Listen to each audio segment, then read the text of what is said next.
일본 전역이 충격에 빠졌습니다. 도쿄에서 20년째 일본 명문 집안만을 대상으로 운영하는 병원에 큰일이 났습니다. 매출이 좋아 돈 걱정 없이 살았는데 최근 환자 수가 급격히 줄어 고민에 빠졌습니다. 원인을 찾기 위해 수소문해 보니 환자들이 한국으로 이민을 떠난다는 겁니다. 의사님, 저 한국이 좋아서 이민 갑니다. 처음에는 비밀리에 추진하면서 몇 명밖에 안 되었는데 한 달도 안 되어서 100명을 넘고 지금은 기하급수적으로 늘어나고 있습니다. 이제는 중산층까지 한국행을 준비하고 있다고 합니다. 과연 무엇이 일본의 중상위층을 움직이게 한 것일까요? 한국을 가려면 한글에 심사 서류 등 이민도 힘들다고 하는데 그 어려운 것을 이겨내고 한국으로 이민을 선택한 이유는 뭘까요? 지금부터 그 놀라운 이야기를 들어보겠습니다. 제 이름은 클레어 윌슨입니다. 하버드 의대를 수석으로 졸업하고 뉴욕에서 레지던트를 마친 후 도쿄의 한 대형 병원에서 정신과 전문의로 일하고 있어요. 12살 딸 소피와 단둘이 살고 있죠. 솔직히 말하면 저는 아시아 국가들을 그리 높게 평가하지 않았습니다. 특히 한국 같은 작은 나라는 더욱 그랬죠. 미국의 의료기술과 시스템이 세계 최고라고 확신했고 일본도 그나마 선진국 정도로만 생각했어요. 그날도 평범한 진료일이라고 생각했습니다. 하지만 오전 첫 환자부터 뭔가 달랐어요. 선생님, 한국 이주에 대해 어떻게 생각하세요? 40대 중반의 일본인 회사원이 조심스럽게 물었습니다. 저는 잠시 당황했죠. 한국이라니 정말 의외였거든요. 왜 갑자기 한국을 생각하게 되셨나요? 미국이나 유럽은 고려해보지 않으셨어요? 아니에요, 선생님. 한국이 육아 환경이 정말 좋다고 들었어요. 남성 육아휴직도 잘 되어 있고. 저는 속으로 웃었습니다. 한국이 미국보다 육아 환경이 좋다고? 말이 안 되는 소리였죠. 그 후로도 비슷한 질문들이 계속됐습니다. 젊은 직장 여성은 한국의 워라밸에 대해 물었고 중년 남성은 한국 의료 시스템에 대해 궁금해했어요. 하루에 5명이나 한국 이주 상담을 요청했죠. 점심시간 동료들과 이야기를 나누다가 실수했습니다. 요즘 환자들이 한국 이주 상담을 많이 요청하더라고요. 참 이상하죠? 클레어, 너도 한국 선전되냐? 다나카 부장이 비웃으며 말했습니다. 한국 같은 나라에 뭐가 있다고 그래? 미국에서 온 내가 그런 말을 하니까 더 우스워. 저도 고개를 끄덕였어요. 정말 이해할 수 없는 현상이었거든요. 그날 밤 소피가 제게 다가왔습니다. 엄마, 우리도 한국 가면 안 돼? 저는 깜짝 놀랐어요. 12살 딸이 갑자기 웬 한국 이야기를 하는 거죠? 소피야, 왜 갑자기 그런 말을 해? 한국보다는 미국이 훨씬 좋은 나라야. 하지만 친구들이 케이팝 얘기를 하는데 한국이 진짜 멋있대요. 저는 한숨을 쉬었습니다. 요즘 아이들이 한국 문화에 빠져 있는 건 알고 있었지만 그게 현실과는 다른 이야기라고 생각했거든요. 하지만 그날 밤 뭔가 이상한 느낌이 들었습니다. 너무 많은 사람들이 한국을 언급하고 있었어요. 과연 이게 우연일까요? 다음 날부터 환자들의 한국 이야기가 더욱 구체적으로 들려왔습니다. 처음에는 그냥 흘려들었는데 점점 신경이 쓰이기 시작했어요. 선생님, 제 친구가 한국에서 아이를 낳았는데 출산 휴가가 90일이래요. 그리고 남편도 육아휴직을 1년 동안 쓸 수 있다고 하더라고요. 환자의 말에 저는 속으로 코웃음을 쳤습니다. 그런 게 가능할 리 없다고 생각했거든요. 미국도 그 정도는 아닌데 한국이 그럴 리가 없잖아요. 정말 그런가요? 확실한 정보인가요? 네, 제 친구가 직접 경험한 거예요. 그리고 병원비도 거의 안 나왔다고 하더라고요. 저는 점점 불쾌해졌습니다. 이런 말도 안 되는 이야기들이 계속 나오니까 환자들이 현실을 제대로 보지 못하는 것 같았어요. 오후에 들어온 또 다른 환자는 더 황당한 이야기를 했습니다. 한국은 택배가 새벽에도 온대요. 밤 12시에 주문해도 다음날 아침에 받을 수 있다고 하더라고요. 그건 좀 과장된 것 같은데요. 물리적으로 불가능하잖아요. 아니에요, 선생님. 제가 유튜브에서 봤는데 정말 신기하더라고요. 저는 짜증이 나기 시작했습니다. 유튜브 같은 곳에서 본 정보를 그대로 믿고 있는 거였어요. 한국이 미국보다 물류 시스템이 좋을 리가 없는데 말이죠. 점심시간에 궁금해서 인터넷을 검색해봤습니다. 그런데 뭔가 이상했어요. 검색 결과들이 환자들이 말한 내용과 비슷하게 나오는 거예요. 설마 이게 진짜일까? 하지만 저는 여전히 믿고 싶지 않았습니다. 인터넷 정보는 과장되기 마련이니까요. 그날 저녁 소피가 또 한국 이야기를 꺼냈습니다. 엄마, 한국 학교는 급식이 정말 좋다던데요. 우리 학교 급식보다 훨씬 맛있대요. 소피야, 그런 건 다 과장된 거야. 내가 지금 다니는 학교가 훨씬 좋은 곳이야. 하지만 소피의 눈빛은 여전히 반짝였습니다. 저는 뭔가 불안한 느낌이 들기 시작했어요. 이 모든 게 정말 우연일까요? 아니면 제가 놓치고 있는 뭔가가 있는 걸까요? 일주일 후 제게 결정적인 순간이 찾아왔습니다. 미국에서 의대 동기였던 제시카가 갑자기 도쿄에 왔다고 연락을 했어요. 클레어, 정말 오랜만이야. 나 지금 서울에서 살고 있어. 서울? 제시카, 너 왜 거기 있어? 남편 회사 때문에 이사 갔는데 정말 놀라운 곳이야. 클레어, 내가 한국에 대해 갖고 있는 생각은 완전히 틀렸어. 저는 어이가 없었습니다. 제시카도 한국 이야기를 하는 거예요. 카페에서 만난 제시카는 저에게 충격적인 이야기들을 쏟아놨습니다. 클레어, 한국 의료 시스템이 정말 대단해. 내가 아이를 낳을 때 병원비가 거의 공짜였어. 그리고 간호사들 서비스도 미국보다 훨씬 좋더라. 그럴 리가 없어, 제시카. 미국이 의료 선진국이잖아.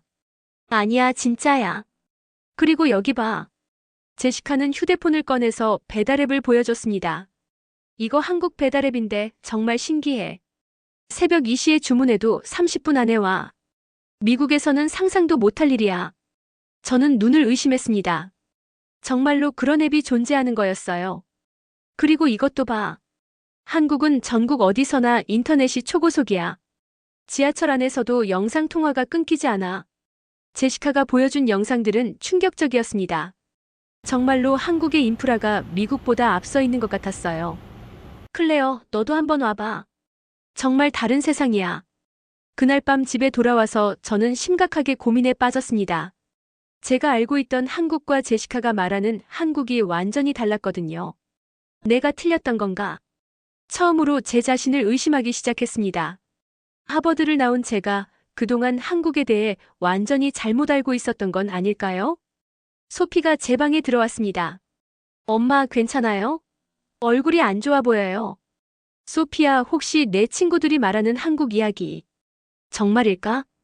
소피가 환하게 웃었습니다. 당연하죠, 엄마. 제 친구 아버지가 한국에 출장 갔다가 찍어온 사진들 봤는데 정말 멋있더라고요. 그 순간 저는 깨달았습니다. 제가 그동안 얼마나 무지했는지, 얼마나 오만했는지를 말이에요. 하지만 인정하기가 너무 어려웠습니다. 제시카와 만난 후 며칠 동안 저는 제대로 잠을 잘 수 없었습니다. 계속해서 한국에 대해 검색하고 영상을 보고 기사를 읽었어요. 그리고 충격적인 사실들을 알게 됐습니다. 한국이 인터넷 속도 세계 1위라는 것, 의료 서비스 만족도가 매우 높다는 것, 대중교통 시스템이 세계 최고 수준이라는 것들 말이에요. 내가 정말 무지했구나. 가슴이 답답했습니다. 하버드를 나온 의사가 이렇게 편견에 사로잡혀 있었다니 스스로가 부끄러웠어요. 다음 날 병원에서 환자를 만났을 때 저는 완전히 다른 사람이 되어 있었습니다. 선생님, 한국 이주에 대해서 어떻게 생각하세요? 같은 질문이었지만 이번에는 제 대답이 달랐어요. 죄송합니다. 제가 한국에 대해 잘못 생각하고 있었던 것 같아요. 말씀해 주세요. 어떤 부분이 궁금하신가요? 환자는 깜짝 놀란 표정을 지었습니다. 일주일 전과는 완전히 다른 제 반응이었거든요. 점심시간에 다나카 부장이 저에게 말했습니다. 클레어, 요즘 환자들한테 한국 이야기 들어주고 있다며? 정신 차려. 부장님, 죄송하지만 제가 한국에 대해 조사해본 결과 정말 놀라운 나라더라고요. 뭐라고? 너 정말 한국에 빠진 거야? 아니에요. 사실을 말씀드리는 거예요. 한국의 의료 시스템이나 사회 제도가 우리가 생각하는 것보다 훨씬 앞서 있어요. 다나카 부장은 어이없다는 표정을 지었지만 저는 더 이상 신경 쓰지 않았습니다. 그날 저녁 소피와 대화를 나눴어요. 소피야, 엄마가 미안해. 한국에 대해서 제대로 알아보지도 않고 무시했구나. 괜찮아요, 엄마. 이제라도 알게 된 거잖아요. 내가 한국에 가고 싶다고 했을 때 엄마가 제대로 들어줬어야 했는데. 소피가 제 손을 잡았습니다. 엄마, 이제 한국에 대해 더 알아볼까요? 그 순간 저는 결심했습니다. 제 편견과 오만함을 완전히 버리고 한국에 대해 제대로 알아보기로 말이에요. 미국에 있는 아버지에게도 전화를 걸었습니다. 아빠, 제가 한국에 대해 잘못 생각하고 있었어요. 정말 놀라운 나라더라고요. 클레어, 너 정신이 나간 거야? 아니에요, 아빠. 제가 무지했던 거예요. 그날 밤 저는 처음으로 마음이 편해졌습니다. 제 잘못을 인정하니까 오히려 후련했어요. 이제 새로운 시작이 가능할 것 같았습니다. 제가 한국에 대해 본격적으로 알아보기 시작한 지 한 달이 지났습니다. 알면 알수록 정말 놀라운 나라였어요. 특히 한국의 교육 시스템에 대해 알게 됐을 때는 정말 감동받았습니다. 공교육이 이렇게 잘 되어 있는 나라는 미국에서도 보기 드물었거든요. 엄마, 한국 학교는 급식을 무료로 준대요. 그리고 모든 아이들이 똑같이 좋은 교육을 받을 수 있다고 하더라고요.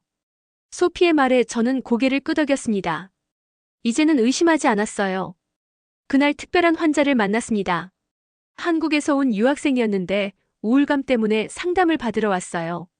선생님, 저는 한국이 그리워요. 한국의 어떤 부분이 그리우신가요? 한국은 정말 따뜻한 나라예요. 사람들이 서로를 챙겨줘요. 일본은 너무 차가운 것 같아요. 그 학생이 들려준 한국 이야기는 정말 감동적이었습니다.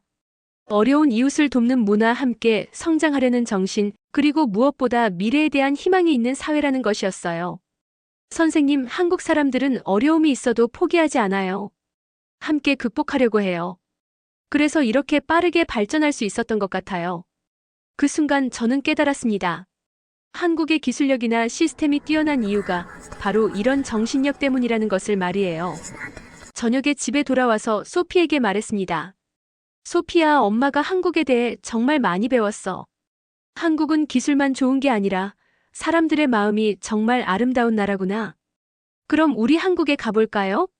소피의 제안에 저는 잠시 망설였습니다. 하지만 이제는 두려움보다 기대감이 더 컸어요. 좋아, 소피야. 우리 한국에 가보자. 그날 밤 저는 한국 여행을 계획하기 시작했습니다. 그리고 처음으로 한국어 공부도 시작했어요. 안녕하세요, 감사합니다 같은 기본 인사말부터 배웠죠. 제시카에게도 연락했습니다. 제시카, 나 한국에 정말 가보고 싶어. 내가 말한 대로 정말 다른 세상인 것 같아. 클레어, 정말. 와, 내가 이렇게 변할 줄은 몰랐어. 나도 몰랐어. 하지만 이제 알겠어. 한국은 정말 존경할 만한 나라야. 그 순간 저는 진심으로 한국에 대한 존경심을 느꼈습니다. 단순히 기술이 좋다는 차원을 넘어서 그 나라의 정신과 철학까지 존경하게 된 거예요. 드디어 소피와 함께 인천공항에 도착했습니다. 공항에 내리는 순간부터 충격의 연속이었어요. 엄마, 여기 정말 깨끗해요. 소피의 말처럼 공항이 정말 깨끗하고 현대적이었습니다. 그리고 안내방송이 영어로도 완벽하게 나오는 것을 듣고 감탄했어요. 오, 정말 친절하네. 택시를 타고 서울 시내로 이동하는데 창밖 풍경이 완전히 제 예상을 뛰어넘었습니다. 고층 빌딩들이 정말 멋있었고 도로도 정말 잘 정비되어 있었어요. 기사님, 여기 한강이에요? 네, 맞습니다. 한강입니다. 한강을 보는 순간 저는 탄성을 질렀습니다. 와, 정말 아름답네요. 호텔에 도착해서 체크인을 하는데 직원들의 서비스가 정말 완벽했어요. 영어로 친절하게 설명해 주시고 모든 것이 체계적으로 운영되고 있었습니다. 존경합니다, 정말. 제가 무의식 중에 중얼거린 말이었어요. 첫날 저녁 호텔 근처 식당에서 식사를 했는데 정말 놀라웠습니다. 반찬들이 무료로 나오는 것도 신기했고 맛도 정말 훌륭했어요. 엄마, 여기 음식 정말 맛있어요. 소피도 한국 음식을 정말 좋아했습니다. 다음 날 지하철을 타봤는데 이것도 충격이었어요. 정말 깨끗하고 정시에 운행되고 무엇보다 지하철 안에서도 인터넷이 완벽하게 연결되는 거예요. 오마이갓, 이건 미국보다 훨씬 좋은데? 명동에서 쇼핑을 하는데 한국 사람들이 정말 친절했습니다. 영어를 못하시는 분들도 몸짓으로라도 도와주려고 하시더라고요. 감사합니다. 제가 배운 몇 안 되는 한국어로 인사를 하니까 사람들이 정말 좋아하시더라고요. 저녁에 한강공원에 갔는데 정말 감동적이었습니다. 이렇게 큰 강이 도시 한복판에 있으면서도 이렇게 깨끗하게 관리되고 있다니요. 소피야, 여기 정말 멋지지 않니? 네, 엄마. 여기서 살고 싶어요. 소피의 말에 저도 공감했습니다. 정말로 이곳에서 살고 싶다는 생각이 들었어요. 그날 밤 호텔에서 제시카에게 연락했습니다. 제시카, 서울 정말 대단해. 내가 말한 것보다 훨씬 멋있어. 그렇지. 클레어, 너 이제 한국의 매력을 알겠지? 응, 정말이야. 한국 존경합니다. 그 순간 저는 진심으로 한국에 대한 경외심을 느꼈습니다. 이런 나라가 아시아에 있었다니 정말 놀라웠어요. 서울에서의 셋째 날, 특별한 만남이 있었습니다. 제시카가 한국의 유명한 의료진을 소개해준다고 했어요. 클레어, 오늘 정말 좋은 분을 만날 거야. 김 박사님이라고 서울대 의대 교수세요. 서울대학교 병원에서 김 박사님을 만났는데 정말 인상 깊은 분이었습니다. 안녕하세요, 클레어 선생님. 저는 김민수입니다. 김 박사님은 완벽한 영어로 저를 반겨주셨어요. 한국 의료 시스템에 관심이 많으시다고 들었습니다. 네, 정말 궁금했어요. 어떻게 이렇게 훌륭한 시스템을 만들 수 있었나요? 김 박사님의 대답은 제 예상을 완전히. 저희 한국 사람들에게는 정이라는 철학이 있습니다. 서로를 돌보고 함께 성장하려는 마음이죠. 김 박사님의 설명이 계속됐습니다. 의료도 마찬가지예요. 환자를 단순히 치료 대상이 아니라 가족처럼 생각합니다. 그래서 최선을 다하죠. 저는 깊이 고개를 끄덕였습니다. 이제야 이해가 됐어요. 그리고 우리에게는 빨리빨리 문화가 있어요.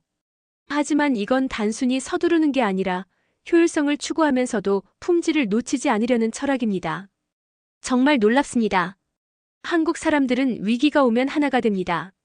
IMF 때도 그랬고 코로나 때도 그랬죠. 개인보다 공동체를 먼저 생각하는 문화가 있어요. 김 박사님이 들려준 이야기는 정말 감동적이었습니다.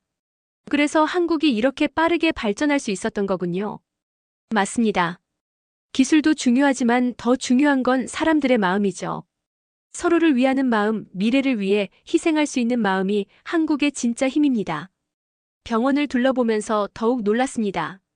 환자들을 대하는 의료진들의 태도가 정말 따뜻했어요. 여기 의료진들은 정말 헌신적이네요. 우리는 환자를 내 가족이라고 생각하고 치료합니다. 그게 한국 의료의 정신이에요. 저녁에 김 박사님이 한국 전통 찻집으로 데려가 주셨습니다. 한국에는 눈치라는 문화도 있어요. 상대방의 마음을 읽고 배려하는 문화죠. 정말 아름다운 문화네요. 클레어 선생님, 한국에서 살아보시는 건 어떨까요? 저희 병원에서도 외국인 의료진을 환영합니다. 그 순간 제 심장이 뛰기 시작했습니다. 정말 한국에서 살 수 있다는 생각이 현실적으로 다가왔어요. 정말 가능할까요? 물론입니다. 한국은 열린 나라예요. 실력 있는 의료진이라면 언제든 환영이죠. 그날 밤 호텔에서 소피와 진지한 대화를 나눴습니다. 소피야, 엄마가 한국에서 일할 수도 있을 것 같아. 정말요? 엄마, 그럼 우리 한국에서 살까요? 그래, 한번 진지하게 생각해보자. 그 순간 저는 완전히 변한 제 자신을 발견했습니다. 한국의 기술력뿐만 아니라 그들의 철학과 정신까지 진심으로 존경하게 된 거예요. 한국에서 일주일을 보낸 후 저는 인생에서 가장 중요한 결정을 내렸습니다. 도쿄로 돌아가서 사직서를 제출하고 한국으로 이주하기로 한 거예요. 김 박사님의 도움으로 서울대학교 병원에서 근무할 수 있게 됐습니다. 비자 절차도 생각보다 간단했어요. 한국 정부가 외국인 전문직 유치에 정말 적극적이더라고요. 엄마, 정말 한국에서 살게 되는 거예요? 그래, 소피야. 우리 새로운 인생을 시작해보자.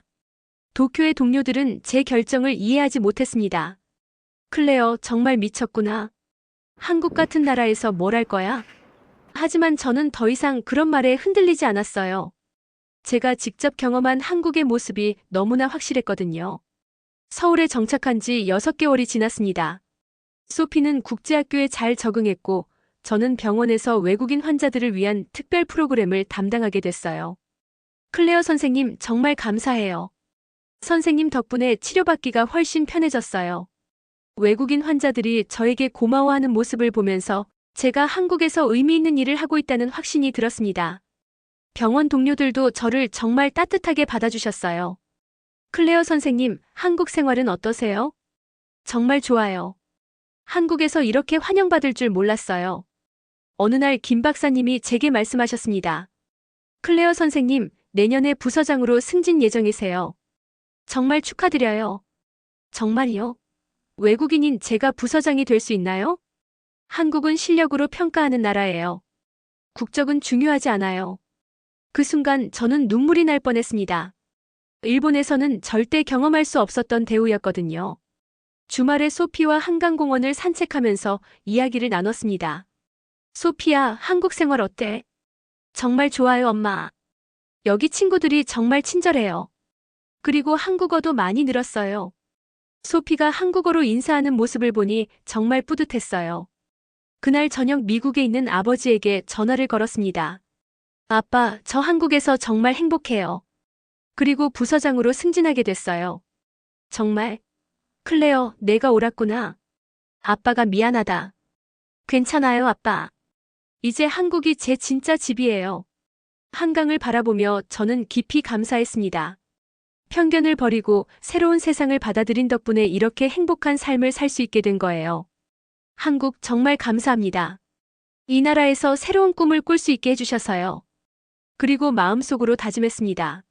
앞으로 한국을 오해하는 외국인들이 있다면 제가 직접 경험한 진실을 알려주겠다고 말이에요.